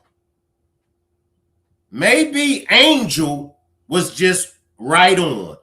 What's your thoughts on Angel, Dr. K? What's your thoughts? And I don't know if you heard all the phone calls, but just from what you're hearing. Not from based on what I heard today, right? You can still cheat and still be insecure, still have issues and all the other things that go along with why he chose her. She did mention him gaslighting her, which is when a person causes you to doubt your own reality, meaning when you see what you see, but the person minimizes it to the point where you're questioning what you actually see. That's really the full definition of gaslighting. It really causes you to doubt your own reality.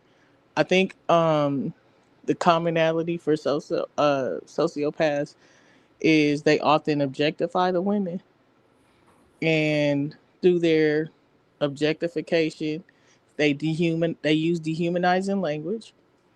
For example, they might say, "Oh, this woman's body is better than yours," or "Look at her, she look good," or him liking the pictures of other women.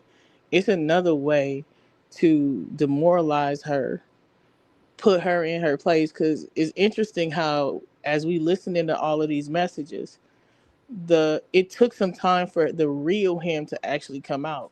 We listened into a series of messages that's transpired, but we seen how he was very composed throughout all of them, and now he's losing his composure because he feels like he's losing his grip, and that's normally when you find the lack of impulse control, when he feels as if he doesn't have control over her, which is what is actually happening in this situation. All right, let's tap back in, y'all. I'm gonna come to the chat. Give me a minute, y'all. I'm gonna come to the chat. Ain't nobody playing you. I'm sure knows you ain't stupid. Cause like I said, I didn't have nobody over here last night or this morning. So stop trying to play with me and stop trying to flip shit on me when I say something to you, nigga. Don't try to flip me, nigga, like I'm a fucking hack.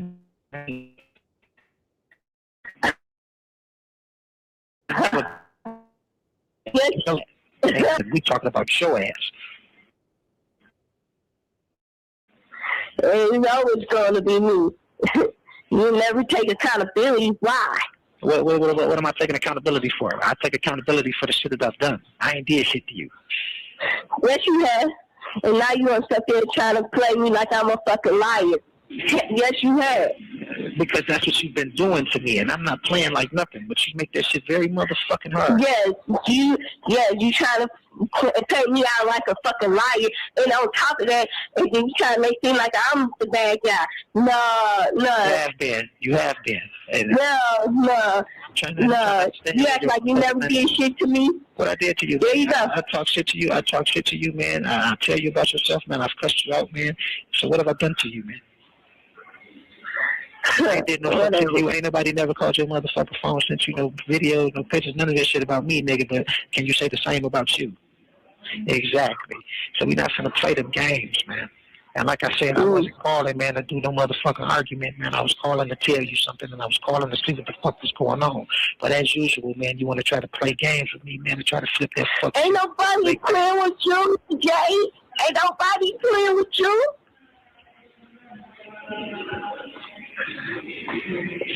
I ain't got enough energy to do anything. All I'm doing trying to heal.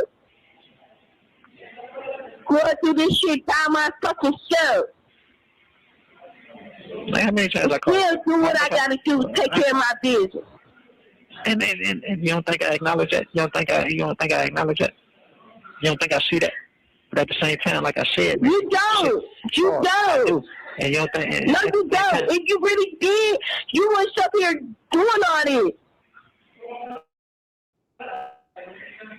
Doing all this. even doing? All right. Shit. Get the phone for hang up. You don't get this shit. I'm tired. I'm fucking tired. Muslim. Tired. Whoa. Whoa, cause And I was glad this shit come from you. I ain't putting no stress on you. How the fuck I'm putting stress on you? I'm in here. What the fuck am I stressing you about? How the fuck am I stressing you? I'm in this motherfucker, dog. All I'm telling you, man, is to do what the fuck you say you gonna do, man. Stand on your toes like you said you was gonna do. It's plain and simple, man. Stand on that shit you said you was gonna stand on.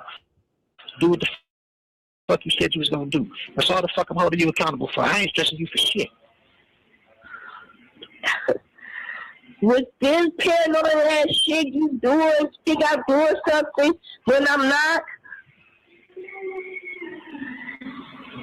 It's all the fuck I said. So you handling your business like you said you're gonna handle it, man, and stand on what the fuck you said you was gonna do. Simple and fucking plain. Okay. I call you, check on you, man, see how you doing, man, your well-being, all that shit, man, see how your day went, all that. That's what I do. I don't call you stressing you, man, cussing your ass out about nothing until I feel like you want some bullshit. And then I still don't fucking cuss you out because I just put it on the floor. I say what the fuck I say. You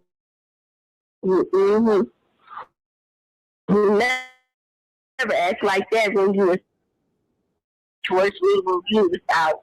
You was busy. No, I wasn't. I was really trying your head. I couldn't tell. Because every time I came up to that motherfucker, man, it was a You think I'm naming truth. Every time you come to my place, you think it's something else. That's the same shit you told me. And it was always true. No, it wasn't. Okay, we don't leave it up. No, it wasn't. That's a whole nother that's everything. I told you I ain't finna waste this phone call. Right? I'm like, I was going to leave it alone, keep pushing. It's in the past. Believe whatever you want to believe. I'm just going to keep pushing, keep moving. All right, man. Call you. Put some money back to some motherfucker. I'm sorry. I don't have it on my end, so I can no text messages and I can't do nothing else, so I don't have nothing on my end. Okay.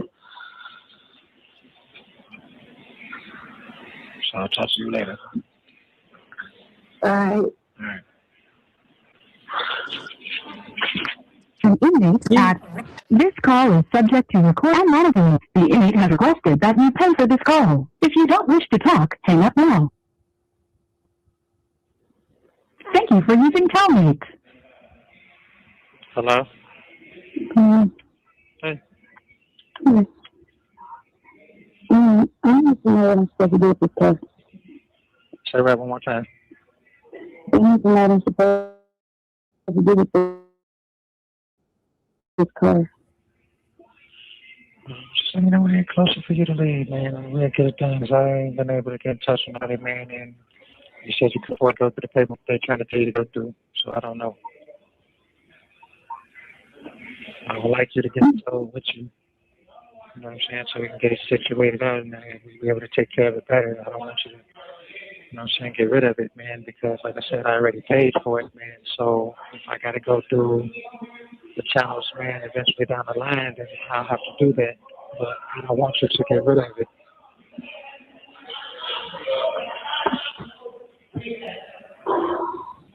To be honest with you. Like I said, if you can't afford to get the paperwork, man, you can't afford to go through it, then get the paperwork, then I would prefer that you just leave it for me to handle at a later date. You know, just get it in, take it with you, man, and at least, you know, put a car cover over it. And we'll get that situated after that.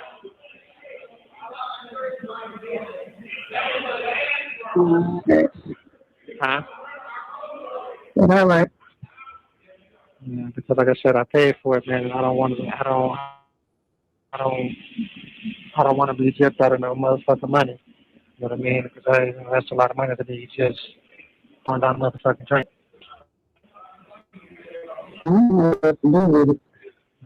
Just take it with you. You know what I mean? You still got the kid and all that shit. Just have it so with you. We'll settle that something down there. But like I said, I can't find a nigga.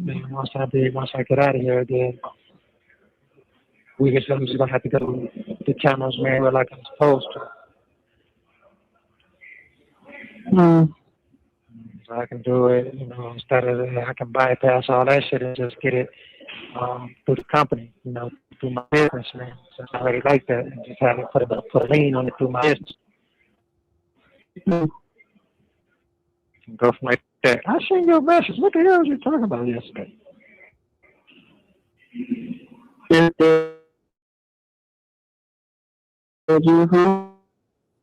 Online.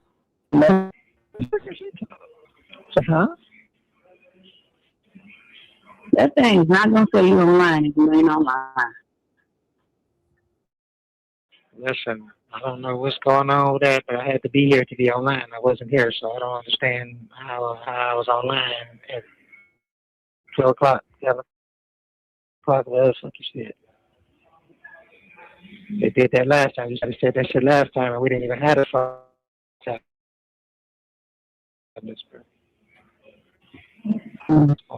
sleep. Are you in the tub? What's going on? All right, y'all. These phone calls are starting to irritate me as always. So I'm going to take some comments from the chat, and then I'm going to let Dr. K slide in, and then we're going to get out of here. Kenyatta says he's so cold-hearted, he just don't give a F about nobody. Feelings. Kenyatta. Oh, she over it suddenly. Why he messing with her like that? Belinda, this dude is so sick, COVID won't touch him. I hope she told the police on him. It's all about money. Shaking my head. Kenyatta mine too, baby.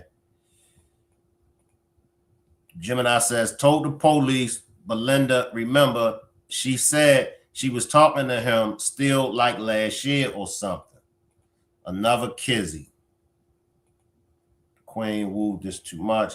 You have to be mentally ill to pay for someone to accuse and talk to you like a dub, and you paying for the cost and fund his books. I hate to her nay. It makes me want to touch jaws. Did anybody have a working car, or did everybody just have dugs and bad judgment? Wait till them jail videos come out, Belinda. But what about baby mama with the blue car? You tore the ish up and ain't fixed nothing. Now, talk to us, Dr. K. All right, let me come right here real quick. Shank, as a man, what's your real perspective? Dr. K, narcissistic behavior versus psychopathic tendencies. What's your definition of the difference? All right, you answer that, Dr. K. So it's what I was saying, tendencies is still like he's exhibiting, the traits of a psychopath. They both disconnect from their emotions, not that they can't feel them, they ignore them. The difference between the two is a lot of people, when they hear psychopath, they always think serial killers. All serial killers are often either psychopathic, narcissistic, or sociopathic. But they also are police officers, doctors, CEOs, people of high power positions where they don't have to pay attention to their emotions, where they disconnect from them. So when you looking at some of his characteristics, he objectifies women. He doesn't show empathy, meaning put himself in other people's shoes. Empathy is for me to feel bad about what I'm doing to you, right? They ignore those emotions. oftentimes not attached to them. So you can't have remorse or feel guilty about something that you don't connect to, right? Emotionally. It's impossible for you to do that. The other thing, if we paid attention to, his demeanor is often cold, detached, and predatory in essence. He's not connecting to his emotion because reason why we're not seeing him be remorseful is they don't connect to those emotions. So if ain't nothing wrong with me, why am I gonna say I'm sorry about something? Why would I do that? Right? If you notice, he doesn't, when he's not showing empathy, he does what? He put it back on her. And if you notice, he never took accountability for anything. Somewhat, yeah, but it's no difference than anybody else that will give us a small amount of truth and a lot of lies, because that's exactly what propaganda is. They have to give you truth in order for you to bite. But what you're not paying attention to is all the lies that are transpired within in that space. But when they feel like they're losing control, that's where you see the anger, the rage, all of the stuff that we were seeing with him when he wasn't in control of her, which means it goes back to him thinking she's sleeping with someone else. I don't have control over you. And the other component too, when we talk about objectification, the woman is an object. It's not a person. They don't personalize the person. They're an object to be owned, right? Not as a person, someone you treat a particular way, you are accountable for. And if we listen to all of the things he said, she wasn't a person here. It was somebody he owned. And when you don't do what I tell you to do, now we have a problem. And if you notice, that's what he kept iterating over and over again. He wanted to keep control of the situation. Sapphire says, Doctor, why do you sound like Roxy? Just saying. She's not Roxy. Is Roxy from LA? No, Roxy live down there in Texas. Roxy is related to Nazar. This is Dr. K, y'all. I just done a demonstration with her. She's the classmate of Cheyenne Bryant. So if y'all familiar with the Cheyenne Bryant case, her classmate, Dr. K, this is who Dr. K is. So make sure after I end this demonstration, make sure y'all go check out the demonstration that I just done with Dr. K. She dropped a lot of jewels. She dropped a lot of jewels on that demonstration. So make sure y'all tap into it. Now I'm going to answer where your comment at. I was going to say that was a good comment too for him to ask. Yes. The Don Way says, Shank, as a man, what's your real perspective? My real perspective is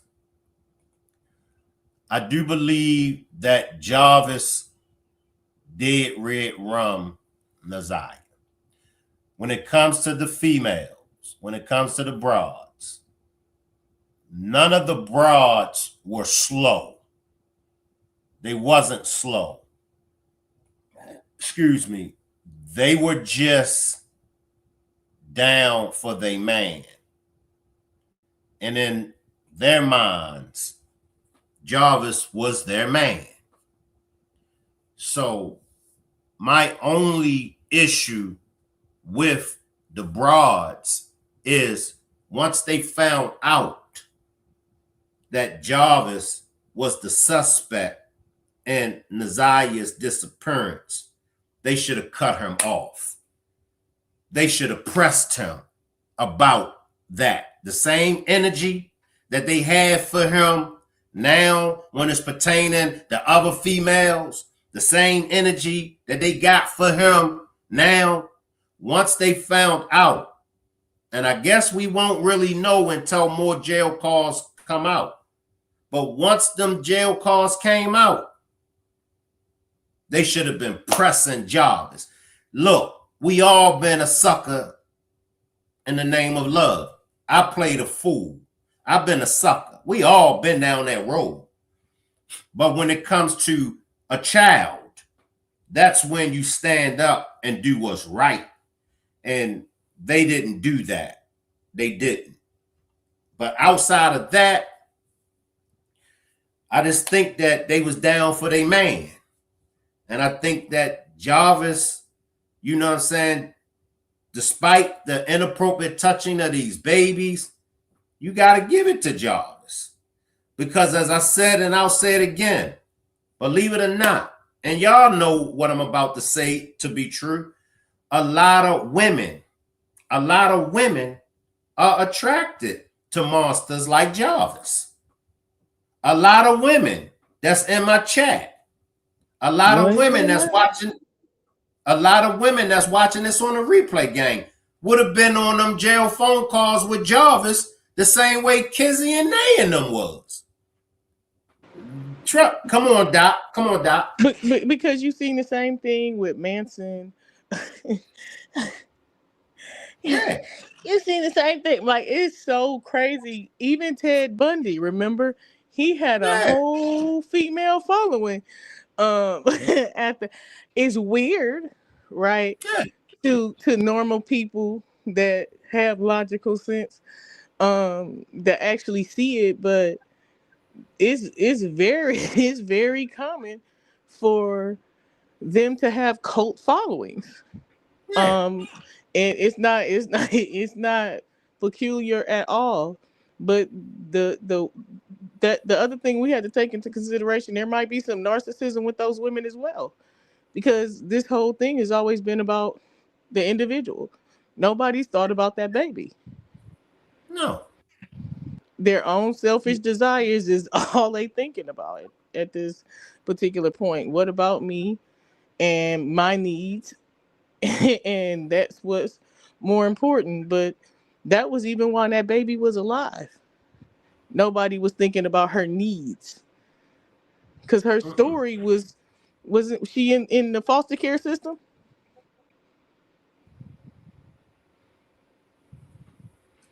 You said, was she in the foster care system? Yeah, wasn't she in the foster care system because she wasn't in her mother's care? So again, well, that was her grandmother. So she still wasn't in her mother's care. Somebody gave birth to that child and did not rear it. And even if it was her grandmother raising her, she ended up in her auntie's care. She was staying with her, wasn't she? Yeah. So a lot of people failed that child. A system failed that child, and the adults around her failed her. And nobody's talking about that. The focus is on everything but the fact that that child was failed. And she died at a very young age. And we still don't know exactly what that looked like. And the people who were responsible, or one of the persons responsible for her, is still not talking to her while she engaging in conversations about her relationship with this person. And it tells you how detached from the situation she literally is. Let me ask you something. Are women naturally attracted by these monsters? What is it? What goes wrong in a woman's life for them to end up with a monster like Jarvis? Oh, Father, now talk to me now, goddamn. Okay. If you notice, most likely they got some father issues. This is the thing. Well, let me say this is my personal understanding of this situation. Do you realize in our communities, we say a father is supposed to be in a son's life, why do we forget about a daughter? Why is she not mentioned in that conversation? Why is all of the research focused on a son not having his father in his life when we constantly see a cycle of mothers? Let me slide in, y'all. Let me slide in because I disagree.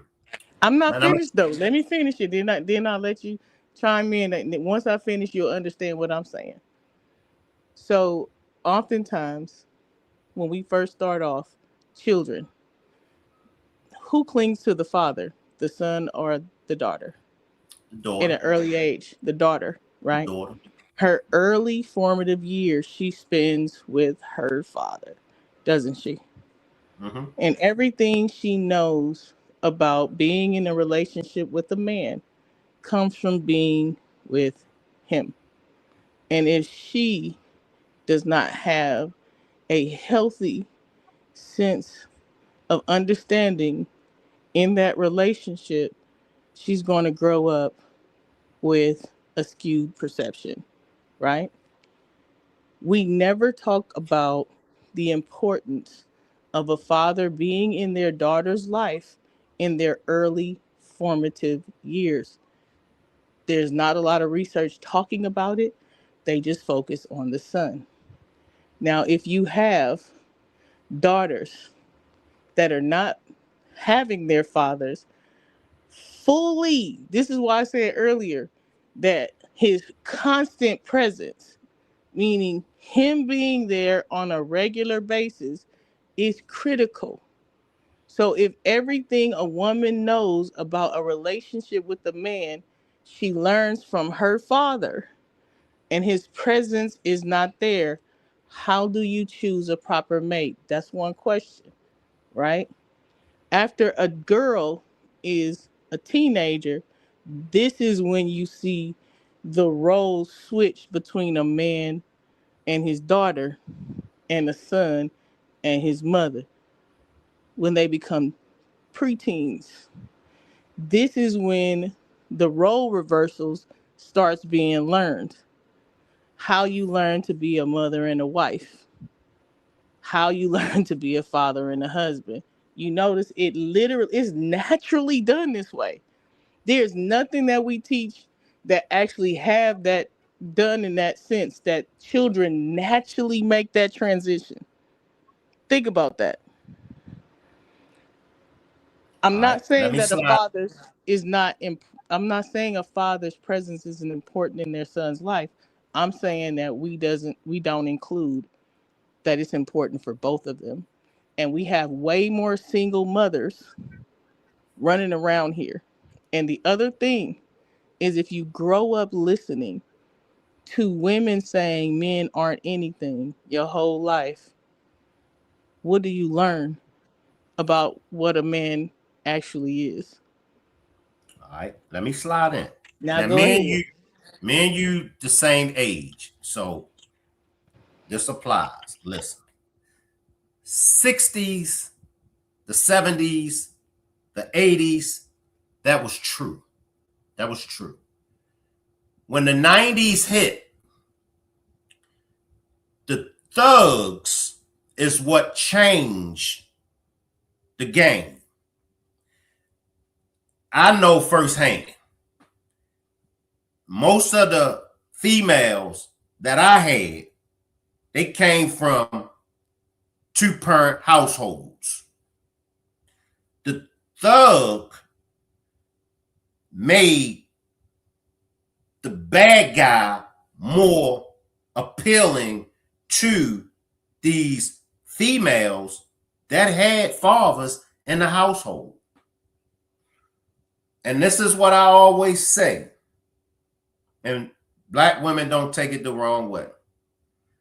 Black women have to let go of the past. And when I say the past, today you have black women that's still walking around talking about black women is carrying the black family. Black women ain't carrying the family. no more. And this is true. If you watch social media and you see the characteristics of the black women in today's time, it's the opposite of the characteristics in the black women back in the days. Let me come back up to speed. These females didn't flock to Jarvis because of father issues. These females flock to Jarvis because these are the men. These are what they are attracted to. And you see, you only is like about that much of the case. So don't worry about it. It's nothing against you. But for those that's knowing the phone calls and all this, they know where I'm at with this. Kizzy told Jarvis when she went out, the dudes was all thirsty. And they were acting thirsty, trying to holler at her, right? Now, where would she get that kind of mind frame from that men that's on the outside that got it going on that could possibly give her attention, affection, possibly do way more than what Jarvis could do? Why are they considered to be thirsty in this jailbird Negro that can't do a damn thing for her? That's who she's giving all her time, her energy, and her money to. I'm saying all this to say that times have changed. It used to be a time women would get with these guys because they had daddy issues. That's true. But it's not the case in today's time. These women in today's time, they are getting with these monsters like Jarvis because that's what they want. So we can't blame these issues on an absent father. No. We got to blame it on these women and the choices that they make. And I'm hoping that women that's watching this understand exactly where I'm coming from, because this is for entertainment and educational purposes only. And this is what I keep stressing to the women. You gotta take accountability. But Shank, what about the men? Stop right there. I can't go up in you with my third leg if you don't open up your legs. But Shank, he manipulate. Stop right there. No man should be able to manipulate no woman that is on her A game. See, when women take on the role of not accepting accountability, they end up with monsters like Jarvis. And I'm going to tell y'all, and then I'm going to leave it alone. And I'm going to let you finish off, Doc. When I was in the life, I had women that was rocking with me just because the lifestyle that I was living. And some of them I would ask them, what the fuck is you doing with me? You dangerous, Shank. You here, you there. You excited. You excitement. Right? See, it's something wrong. But ask yourself this. Was there something wrong with Shank? Or was there something wrong with the women that wanted to be with me just because they felt as though I'm dangerous? Just because they seen excitement in me?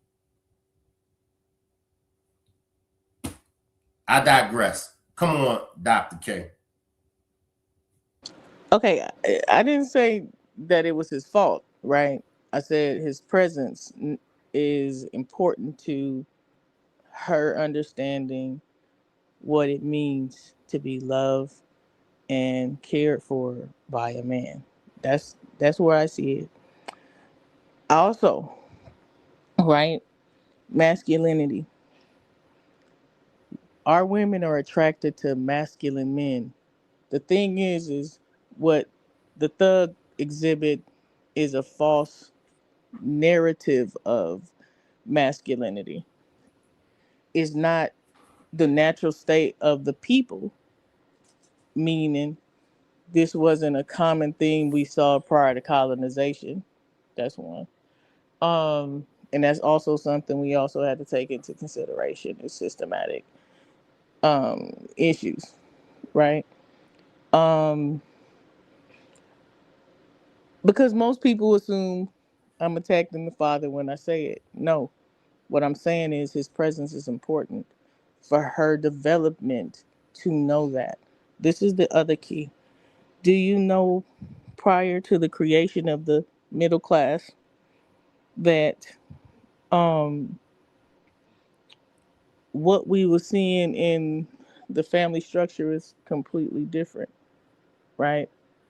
And what I mean by that is everything we know about the middle class was engineered, right? Our whole ideology of the man working this job, then you have the suburban lifestyle.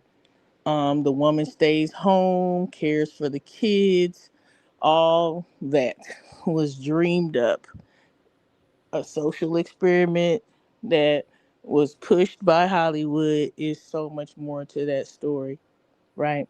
But we also have to remember that the microdosing, because microdosing is when you give somebody a little bit of something that's not good for them or that could be good for them without them actually knowing, right? Because they learned a long time ago that you can't force change on people. You have to do it small over increments of time that force change. You can't do it abruptly. You got to give a little bit at a time to make that change. So the family attack is way further back than what we see. And that's another component that we still have to consider. This is the other point I'm getting at. Prior to that, do you remember that families had a big component to choosing your child's mate? Not only did your family choose your mate, they taught you how to choose one. They taught daughters how to be wives. They taught sons how to be husbands. They taught them how to be fathers, and they taught them how to be mothers. There were courses and classes that they went to that they were taught these things. We no longer have a communal courtship. That's one.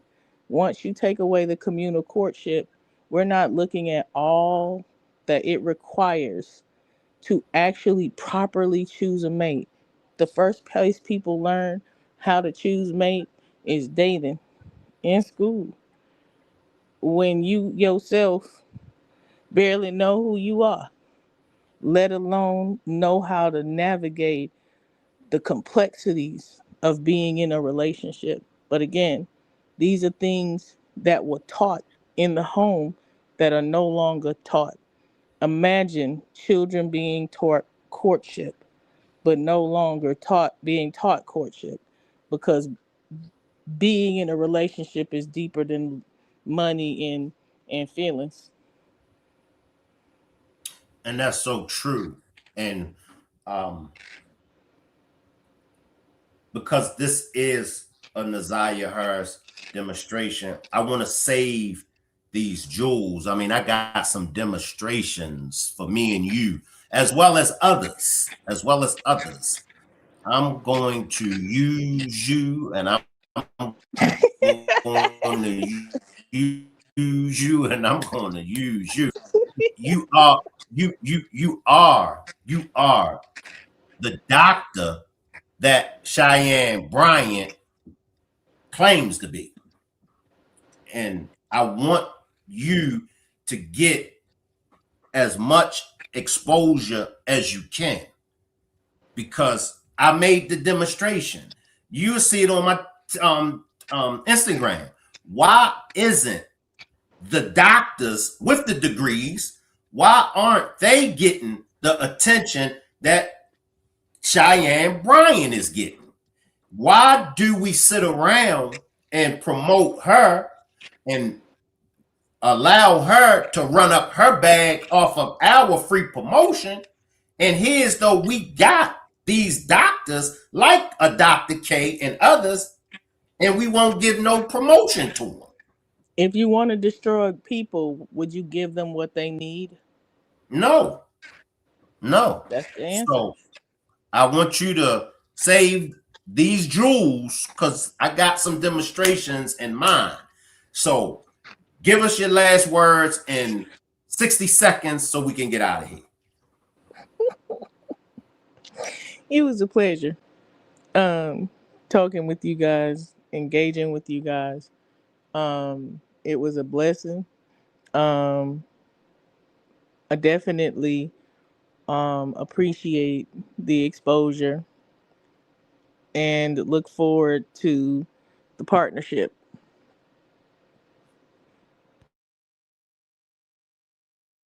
I'm done. All right. Appreciate you, Dr. Shalonda. And where can people find you at? You want me to drop your Instagram link or you want to send them somewhere? You can drop it. I'm Dr. Lovely's Couch Cafe on TikTok, Instagram, on YouTube, which I have been saying I need to get it together and do more. And also on podcast, Spotify, and other places. All right. I appreciate you. And once again, if y'all haven't seen her viral video, she is the classmate of Dr. Cheyenne Bryant, and she did make a video so pertaining to her and Cheyenne, you know, of course, having multiple arguments and things of that nature. So, but make sure y'all check out my interview with her that I just done. And I look forward to having Dr. K on the panel with me. Salute everybody. I will leave the chat running, and y'all can hang around for as long as y'all would like to. Salute everybody. And remember, justice for Naziah Harris.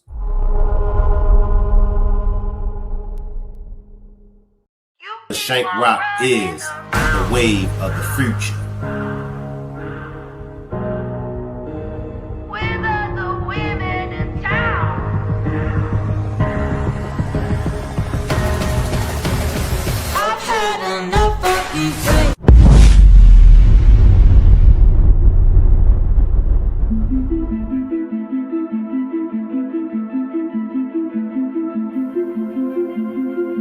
The diagrams that I have up, where did this go wrong at? Remember, we didn't know this happened to her.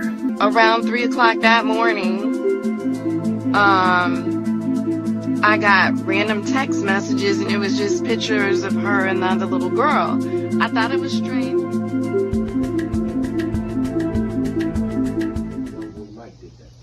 Oh yeah, you know, that's what I'm headed for, so let's get it. Oh, let's say that's my head for. Let's go back and say, do the last. Oh, word. You said that's who? Yeah. You said that's who? Yeah, it's Mike. Right. I'm trying to get us. That's gonna get the 3. Let's go. Say, man, what's up, man? It's your boy Charleston White, man. This is my first movie ever.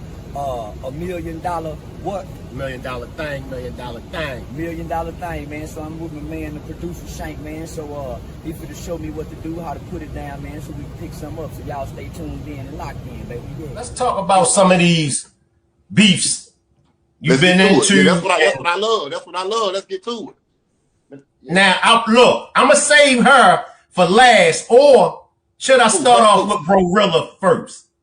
Her? You said her. That's a her to you? Man, that bitch look like a security guard at a Mickey